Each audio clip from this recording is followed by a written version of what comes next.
Sir అయితే ప్రస్తుతం delimitation అనేది ఒక హాట్ టాపిక్. ఒకవేళ ఈ ప్రక్రియలో ప్రధాని మోదీ ఎదుర్కోబోయే అతిపెద్ద సవాళ్ళు ఏంటి సార్? ఎస్ అండి. డీలిమిటేషన్ ఇప్పుడు ఇండియాలో ఒక టాక్ ఆఫ్ ది టౌన్ అనమాట.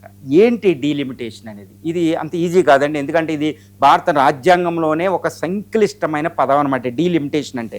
డీలిమిటేషన్ అంటే ఇప్పుడు అర్థం అవ్వకుండా ఎన్నో డిస్కషన్ జరుగుతున్నాయి. ఇప్పుడు సీఎంలు అందరూ ఇది సౌత్ ఇండియాలో ఉన్న సీఎంలు అందరూ సౌత్ ఇండియాలో అన్యాయం జరిగిపోతుంది, నార్త్ ఇండియాకి ఎక్కువ ప్రయోజనం రాబోతుంది, ఈ బీజేపీ నార్త్ ఇండియాలో ఉంది కాబట్టి అక్కడ సీట్లు పెంచుకుంటుంది, 543 సీట్ల నుంచి 850 సీట్లు పెరగబోతుంది, అసెంబ్లీ సీట్లు కూడా పెరగబోతున్నాయి. కానీ సౌత్ ఇండియాకి జనాభా నియంత్రణ చేసుకోవడం వల్ల జనాభా ప్రాతిపదికన 2011 జనాభా లెక్కల ప్రాతిపదికన ఇక్కడ అన్యాయం జరిగిపోబోతుంది. ఒక రకమైన ఒక చాలా కాంప్లెక్స్గా సిచ్యువేషన్ వస్తుందన్నమాట. వీటన్నిటిని అర్థం చేసుకోవాలి అంటే మనకు ఫస్ట్ కావాల్సింది ఏంటంటే డీలిమిటేషన్ అంటే ఏంటి, లేదా ఈ నియోజకవర్గాల పునర్విభజన. అది పార్లమెంట్ లోక్సభ నియోజకవర్గాల పునర్విభజన, ఇక్కడ రాష్ట్రాల్లో అసెంబ్లీలో నియోజకవర్గాల పునర్విభజన. ఈ రెండు డీలిమిటేషన్కి వస్తాయి అన్నమాట. ఇది భారత రాజ్యాంగంలోని 82వ అధికరణ ప్రకారం మనకి 82వ అధికరణ ఒకటి ఉంటుందండి. అదేంటంటే రీఅడ్జస్ట్మెంట్ ఆఫ్టర్ ఈచ్ సెన్సెస్ అనమాట. భారతదేశంలో ప్రతి జనాభా లెక్కల తర్వాత రాజ్యాంగంలో ఇదే పదం ఉంటుంది అనమాట.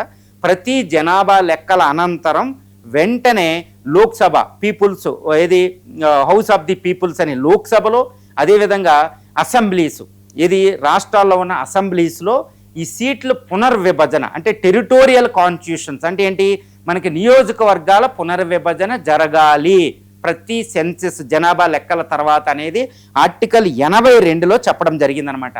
దీని ప్రకారం రాజ్యాంగ డీలిమిటేషన్ పునర్విభజన అనేది చేస్తారు రాజ్యాంగం ప్రకారం.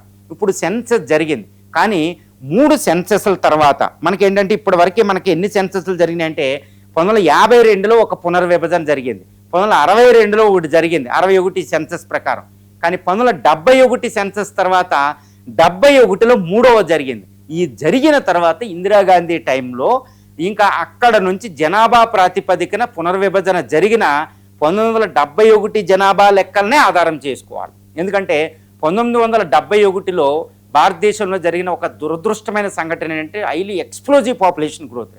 అప్పుడు ఫస్ట్ ఇందిరాగాంధీ చాలా ఎక్కువ చర్యలు తీసుకుందన్నమాట జనాభా నియంత్రణకి. జనాభా నియంత్రణ చేసే రాష్ట్రాలకి అన్యాయం జరగకూడదని జనాభాను పెంచుకునే రాష్ట్రాలకి చాలా రివార్డ్ వస్తుంది అనమాట, బహుమతి ఇచ్చినట్టే వాళ్ళకి ఎక్కువగా నియోజకవర్గాలకి ఇస్తే. కాబట్టి 1971 ఏ పునర్విభజన జరిగినా లోక్సభకి అసెంబ్లీలకి 1971 ఆధారంగానే జరగాలి. ఇది మళ్ళీ ఎప్పుడు వరకు ఉంటుంది, 2001, 2026 తర్వాత జరిగే జనాభా లెక్కల వరకు 1971నే ఆధారం చేసుకోవాలని ఉందన్నమాట. ఇప్పుడు మోడీ గవర్నమెంట్ పార్లమెంటులో ప్రవేశపెట్టే 131వ రాజ్యాంగ సవరణ చట్టం ఇప్పుడు పార్లమెంట్లో పెట్టడం జరిగింది. దీనికి ఉమెన్ రిజర్వేషన్ కూడా కలపడం జరిగింది.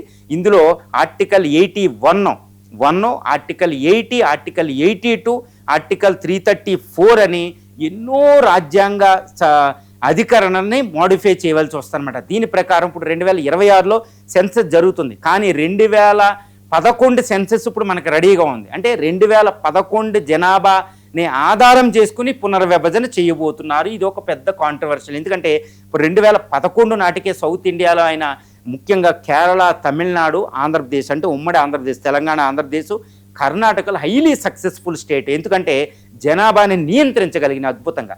కానీ ఉత్తరాదిన బిమారు స్టేట్స్ అంటాం, ఈ బీహారు, తర్వాత ఉత్తరప్రదేశ్, రాజస్థాను, మధ్యప్రదేశ్, ఈ రాజస్థాన్, ఈ రాష్ట్రాలు ఏంటంటే ముఖ్యంగా ఇంక్లూడ్ వెస్ట్ బెంగాల్, ఈ రాష్ట్రాలు ఏంటంటే జనాభా నియంత్రించలే, జనాభా భయంకరంగా పెరిగిపోయింది.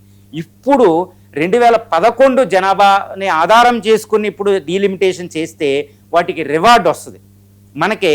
తర్వాత బహుమతి కాదండి, తర్వాత మనకి బహుమతి కాదు, ఒక పనిష్మెంట్ అనమాట జనాభా నియంత్రించినందుకు. ఇది కాంట్రవర్షియల్. ఈ డీలిమిటేషన్ ఆర్టికల్ రాజ్యాంగం ప్రకారం చేసేది.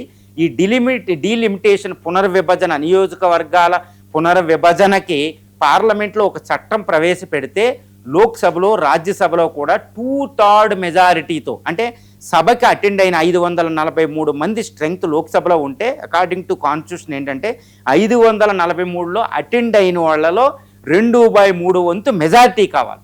కానీ ఇప్పుడు లోక్సభలో 293 మంది మాత్రమే ఉన్నారు, 360 మంది మెజార్టీ ఇప్పుడు ఎన్డీఏకి కావాలి మోడీ ప్రభుత్వానికి. కానీ అది లేదు. కాబట్టి రీసెంట్గా చూడండి, మనకి మోడీ గారు వెళ్ళి రాహుల్ని పలకరించడం, మోడీ గారు వెళ్ళి ఖర్గేని పలకరించడం, చంద్రబాబు నాయుడు గారు జగన్ గారికి లెటర్ రాయడం, ఇవన్నీ ఎందుకు జరుగుతున్నాయి అంటే ప్రస్తుత ప్రభుత్వానికి మెంబర్స్ స్ట్రెంగ్త్ సరిపోదు. 2/3 మెజారిటీతో రాజ్యాంగ సవరణ చట్టం 131ది రాబోతుంది, డీలిమిటేషన్. ఇది చాలా చాలా పెద్ద ప్రధానం. ప్రజాస్వామ్య ఎలక్షన్ అన్నిటికీ అత్యంత ప్రధానం డీలిమిటేషన్ అనమాట. ఒక అద్భుతం అనమాట రాజ్యాంగంలో ఇది డీలిమిటేషను. మరి దీనికి ఏ జనాభాని ప్రాతిపదిక తీసుకుంటారా ఏంటి అనేది ఇప్పుడు పెద్ద ఇష్యూ అనమాట.